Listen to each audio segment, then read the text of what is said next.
What's a piece of information you learned that feels illegal to know? If while handling laboratory mice during an injection or earmark, or whatever, you accidentally squeezed too hard for too long and the mouse starts dying of asphyxiation, you're supposed to helicopter them by the tail as a quick revival strategy. Similarly, it works with baby sheep.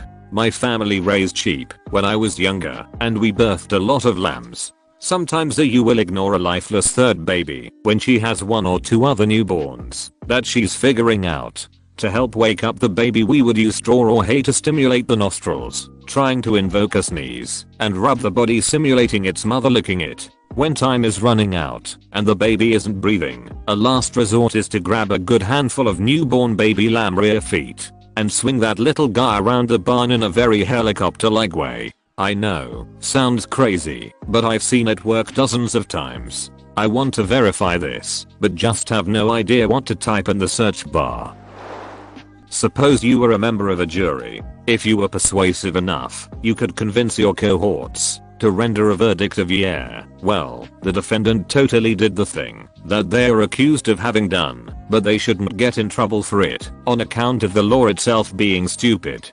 That's a bit of a dramatized oversimplification, but jury nullification is a real thing. It isn't illegal to discuss, but as you can imagine, there are quite a few folks in the legal world who would really prefer that jurors not know about it. For one thing, the knowledge has led to a recent rise in acquittals for drug-related charges, but more important still is the fact that people who bring up the practice tend to be, and this is a technical legal term, annoying as all hell. We recognize that the legislature has made a law. However, given that it is a stupid ass law, we are electing to ignore it. Yes, that is pretty much to the point. Accurate. The jury exists to determine guilt or innocence, not compliance with, sometimes arbitrary, criminal code. Really, they are there to make sure justice is done fairly, which may sometimes run counter to the letter of the law. I'm about 3 or 4 drinks in, so please forgive any typos. You're allowed to rip the tag off your mattress. Lol, yeah, it's funny to me that people don't know this. They read do not remove under penalty of law, but completely miss the except by consumer underneath it. Unless you're some kind of mattress middleman who buys them up to resell to end users, you can take the tag off your mattress, and it's perfectly legal. Source: I work for a bedding company and my job, supply chain, involves compliance/CAB. It's perfectly fine to remove the tag. You then have to consume the mattress. Even though the joke is tastes like chicken, humans actually taste like pork according to cannibals, for instance Arthur Shawcross, which made perfect sense to me when I found out. In med school we dissected cadavers including human muscle and fat, and xenografts, tissue transplants from one animal to another, are generally pig or cow. For instance, porcine heart valves are still used for heart surgery in humans. And apparently beginning to artists use pig skin to learn on because structurally the skin and flesh is most similar to tattooing humans. Oh yeah, in a suturing workshop CTC we always practice on pig hooves first. We took turns visiting the butchers to pick up a bag of hooves for a few dollars. If you put a wet Jolly Rancher on a cold window and let it freeze then pull, the window will break. This sounds like something you learned by accident. Hate when I get my Jolly Rancher stuck on my windows by accident. The chemical formula for nitroglycerine.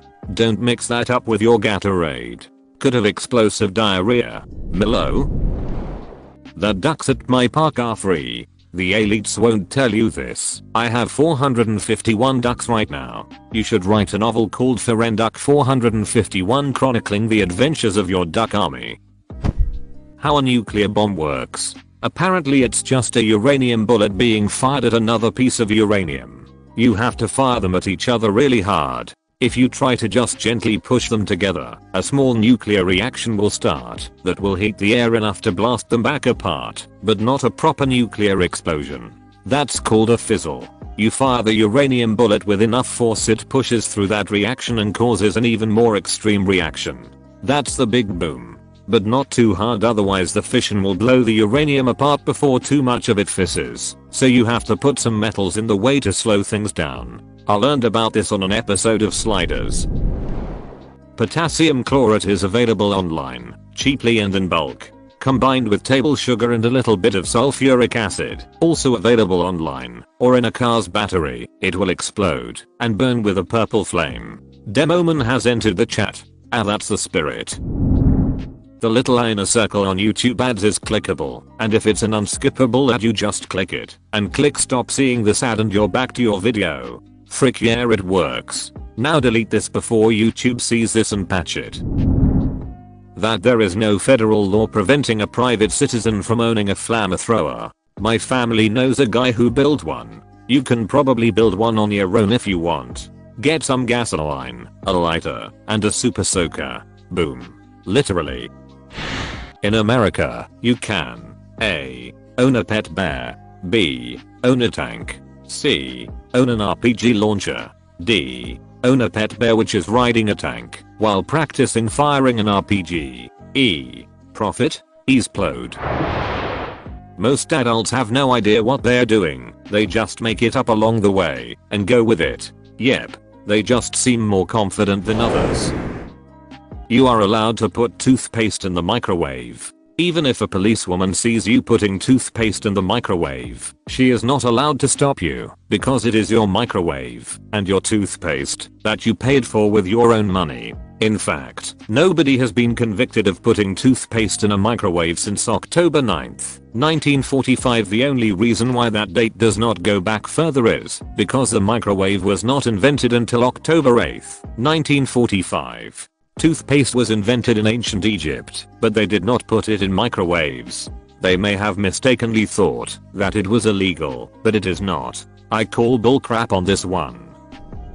Social media tracks you to the point that it records every message you write and stores it in a database. Every call, message, voice message, image, and posts are recorded. You are being monitored to the point that the computer even times the amount of time you spend looking at each post, and the longer the time is on topic the more of those types of videos you get, just to keep you engaged in the app and entertained. Over time the computer learns everything about you and knows you better than you know yourself. That doesn't seem illegal to know, just that it should be illegal. It can only be illegal when you don't click I agree or I consent, etc. Those cookies aren't there for show. There is more than enough food produced in the world to feed everyone until they are obese. We just throw most of it in the garbage for aesthetic reasons, or because nobody wants to pay people to perform the jobs that would allow it to be saved and actually put to good use. It's more complicated than that. Most of the places there is food excess is not the places where there are food shortages. For instance, the cost of growing corn in Indiana is a very small fraction of the cost it would be to take that corn to Brazil and distribute it to people who need it. Very true, but also 883,260 people struggle with hunger in Indiana. 1 in 8 people, 1 in 6 children. I can't speak to Brazil, who has it much worse, but the US also struggles with food insecurity despite the fact that it vastly overproduces the amount of food required to feed every citizen. I'm a criminal in 72 countries. Being gay is weird. Lock him up, boys. But yes, that is stupid. Also, religion causes this most of the time. Bake him away, toys. I was once helping to clear out some old belongings of a person who had passed away many years before. In those belongings were maps, notes, and other documents detailing intelligence plans and documenting foreign posts. I'm sure it's all well past being useful, but I did later learn the person was a well-respected expert in his obsolete field with 3-letter agencies. Even found an envelope addressed to someone at the NSA, containing nothing but commercial product manuals, postmarked late 1960s. So basically at our school, if there's an intruder we are supposed to lock the classroom doors and hide, while the teachers stay on their computers waiting for the all clear code. No student is supposed to know the code, because if so it could put us at risk of more problems if a lockdown was to occur. At school I was waiting in the hallway for the bell to ring when I look through the window leading to the school receptionist office when I see this large book. It had the all clear code right on the front page. I thought schools was supposed to have reliable security. My extremely paranoid, unmedicated 16-year-old self is responsible for the entire evacuation plan for my former high school. Like it's codified. It's probably still on the books. When I got a job at a school, they didn't give me an ID tag for several days. The building had 48 exits. I was lost as hell and just wandered the halls, and teachers nodded pleasantly to me, as if I had always been there. I could have done anything. School security is mostly a farce mo. When I was in year 11 and 12, Australia, my school had a dress code.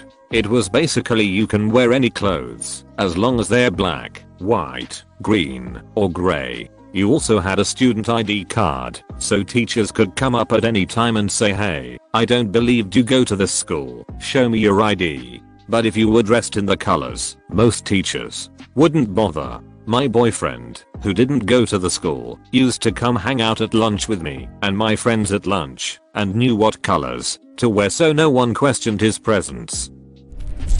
That sometimes, science works a little like politics. It's sad and it doesn't feel good.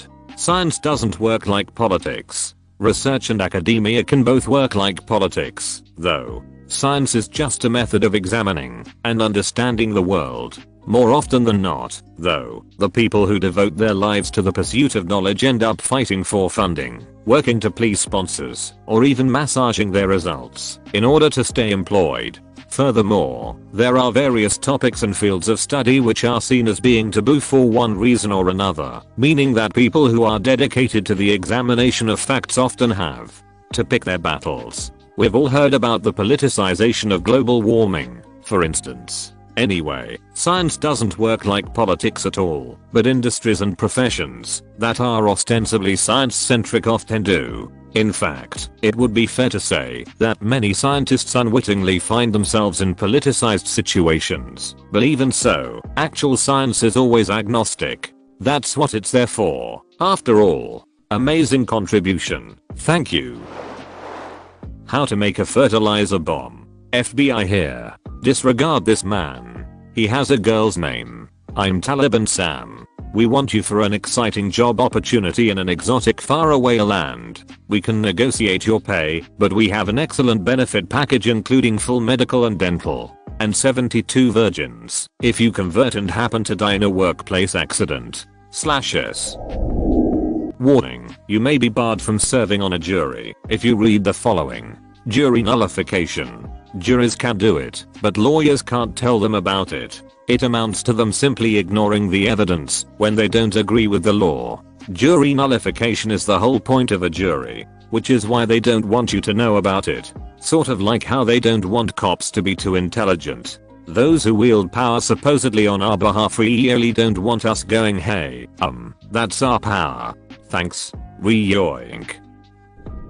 Hydrofluoric acid won't eat through plastic. It will, however, dissolve metal, rock, glass, ceramic. Breaking Bad Season 1. I guess the show was still finding its seal eggs back then, but that was one of the worst science slip-ups of the whole series. No one is going to steal hydrofluoric acid from a high school chemical lab, a place where there is definitely no HF, to dissolve a body. Lie. No, it's cheaper, easy to get, safer, and works better.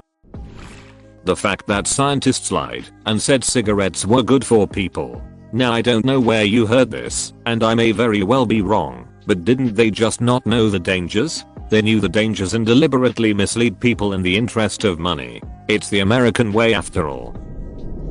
A decent number of popular YouTubers subscribers are probably deceased, or old accounts. If you have a VHS tape with copy protect on it, you can record it over onto Betamax then back to VHS to get rid of the copy protect. This must have been rattling around in your head for the last 20 years or so. Feels good to get it out. Girls actually poop? Stop lying. This is a serious thread. The median surface area of infants, babies, and toddlers cross-referenced with how much leather you'd need to make common household goods. D&D. Prenatal medicine. We found a chart for administering topical medications to very small children and started wondering how many wallets could you make. In case you didn't already know, medical people have weird senses of humor. How to make pipe bombs using piss. How? For research purposes of course. Not gonna go into too much detail. Obviously piss isn't the only ingredient. A certain chemical used in making many types of explosives just so happens to also be present in the urine of most mammals. If you know what that chemical is, and you also know how to make explosives, then you can use piss as a substitute. Of course you will need a lot of piss to get enough of said chemical. Not buckets worth or anything, but one per session won't cut it. The numbers on many security keys are actually the bitting depth, and that's basically all you need to know to make a copy. I bought a key clipper a while back and now I can make my own keys. It can be tricky though. I'd rather have a key cutting machine, but a $21 key clipper is cheaper than a $100 key cutting machine. More portable too, I bet. Strippers don't spin. The pole spins. Depends on the type of pole. There are static poles, which don't spin, and of course the spinning poles, which do. You can just take ducks from a park. The police won't stop you. Concerned because 1. This is the second post on here about stealing ducks from the public. 2. How/why do you know this information? I remember when we were on our honeymoon, my wife and I noticed the way the ducks kept coming up to be fed and joked about writing a budget tourist's guide with instructions about which parks have the fattest ducks, how to catch and prepare them, and recipes for roast duck. Short version, you can pay delinquent taxes on a property, and if you aren't repaid in a certain amount of time, you then own that property for the cost of the taxes you paid. Sorta. And the rules in the process vary from county to county. But, super high level, you are correct. You can buy tax bills, and if the owner is unable to satisfy them, you can force foreclosure and have the property auctioned at the courthouse steps. Then, you have to compete with others if they are interested in the property, and in some municipalities, if you don't pay at least 2/3 of the appraised value, the prior owners can come back and purchase it back from you for cost plus improvements. It's relatively complex and highly nuanced based upon where you are doing it, but that doesn't mean wealthy people with layers trained to play that game don't acquire ridiculous amounts of property for obscene prices. Worst case scenario, you get repayment on the tax bill plus interest, usually 12%/annum. Best case scenario, you secure the property if you want it, and there are tons of property out there you don't want even for free, at an extremely discounted price. Morale. Pay your bills, and if you're going to play the game, make sure you get smart by buying the smarts, or digging for them. A couple of years back I was attending a yearly get together with a crapload of guys. A multi-day golf tournament, and one of the guys there told a bunch of us why one of the top pros was missing time from the game. This guy's worked at course, and often caddied for pros and people close to pros during pre-events or practice rounds. His rumor was that this top golfer's wife had been railed by another top golfer that he was friends with, and she got pregnant. To this day, I have no idea if it's true, but the guy's wife did have a baby. I still feel like I was told something I had no business knowing. Not illegal, but definitely felt like it. Normally, when you hear a saucy rumor of a famous person, it's just like, wow, that's crazy. But because this was potentially an inside source, this felt more like, dude, I'm not supposed to know about this. I've tried to write to the guy and ask if it was true, and he just changes the subject. It's been a couple of years, and I still hate how it makes me feel. Nothing ever came out in the public as far as I know, so hopefully it was bullcrap.